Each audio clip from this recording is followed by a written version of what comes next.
Video number 6, the first date. Okay, so you've gotten to the ask, you've gotten to that place where you're going to be able to spend time. And just think of a date as the opportunity to spend time with someone. Don't go crazy in your mind about that you're dating or in a crazy commitment, because you're not. I suggest that people should be dating a variety of different people all at one time, because a date is simply a time and a place to get to know people. In the first module, we discussed the ramifications of what Mark Katz introduced to us with the 222 rule for online dating. And the reason why he has found this rule to be so successful is because he found that people in the online world screw up the dating process literally. In the online world, the hope is to meet someone and then go on a date and then hopefully connection as a result of the date. Mark says, no. You're getting it all turned around. In an offline dating context, it's actually connection that leads to dating, not the other way around. Not a date that leads to connection. Online dating without any training will lead you to failure. Just remember, just as a reminder, here is the 222 rule. 2 messages in the dating platform of choice, 2 emails so that you acquire the email, and then 2 phone calls. 6 points of contact before actually meeting. By engaging in the 222 rule, you're creating space for a connection prior to a date, rather than messing it all up. Before I share with you mastery level insights in dating, you have to understand that women need to be warmed up. The date that you're going to have while in the intimacy phase is much different than the date that you're going to have in the attraction phase, especially very early in the process. Mark Katz's 222 rule allows for connection, so the question is, how do you put your best foot forward in order to create connection? Please understand what dating is not. Dating is not a commitment. Dating is not intimacy. Dating is not marriage. Dating is simply a place that allows for connection to emerge between 2 individuals. And to date masterfully, we're going to give you insights to set up the conditions for success. So number 1, put her on your calendar. In the real world, time is value. Not necessarily her value. You want to communicate your value, but by putting her on the calendar 5 to 7 days in advance, you're communicating a few things. 1, you're communicating that your own time is valuable, you have a life, and that your life is full and rich, which makes you attractive and what makes you appear to have self-value, right? 2, you're communicating that she is valuable. If your time is valuable and you are valuable, then that means she is going to be thought of as valuable with subtlety, right? You're doing this in a subtle way, just by putting her on the calendar 5 to 7 days in advance. I was coaching a gentleman who was pursuing a woman, and I had the opportunity to speak with both of them.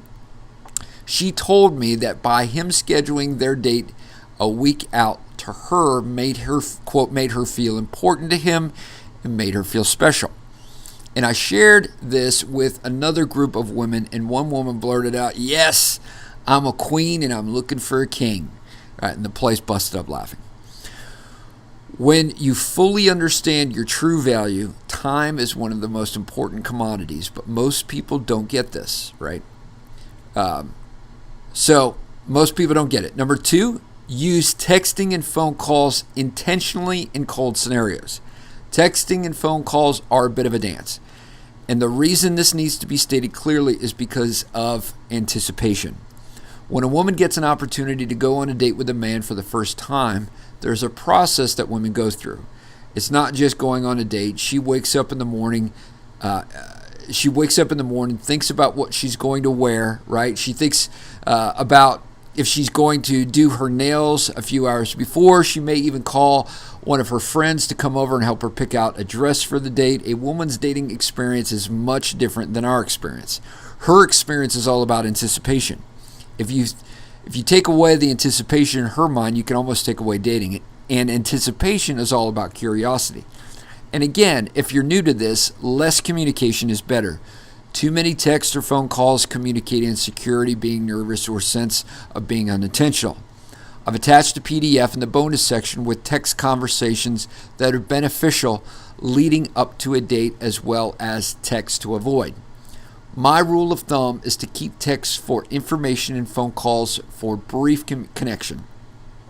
For instance, if you're going to be a few minutes late, a simple text like running a few minutes behind, looking forward to our time together. Bam, communicates exactly what you're doing. You're not getting into all explanation, whatever, It makes you look nervous. It makes you look panicky.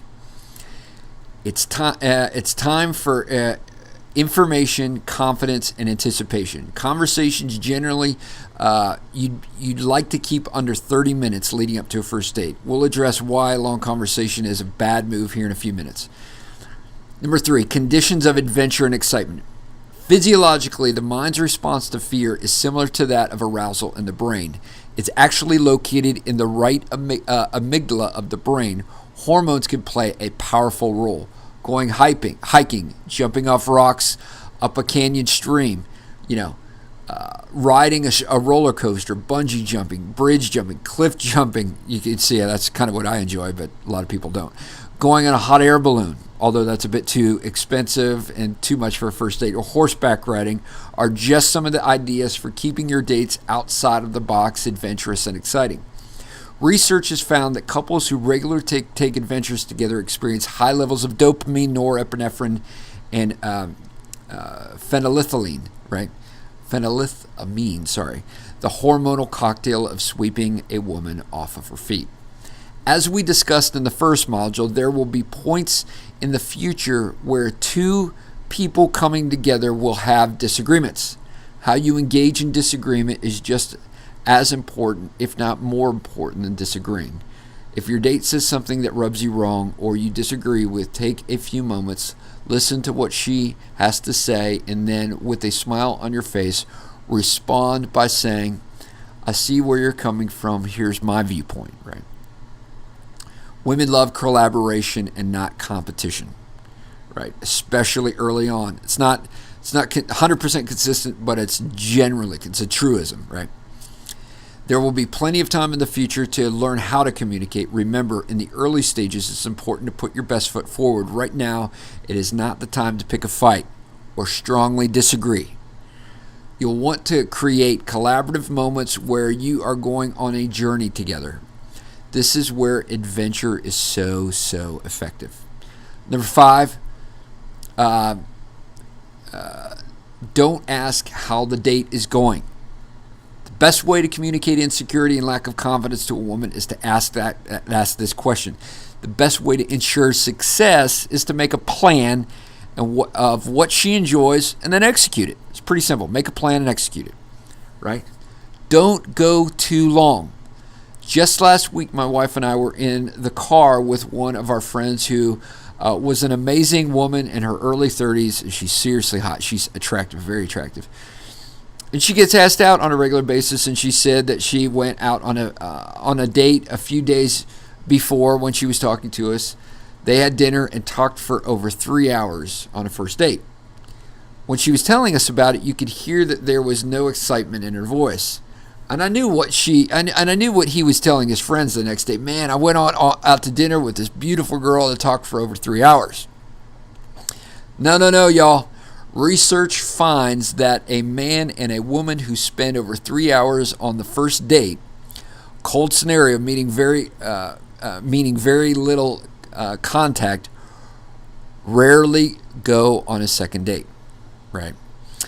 Remember, in dating, you're creating multiple touch points of connection, and it builds into more.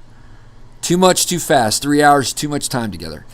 A week later, our friend, the good-looking one who went out on the first date for over 3 hours, met up with us again. Hey, Sarah, well, whatever happened to the 3-hour date guy?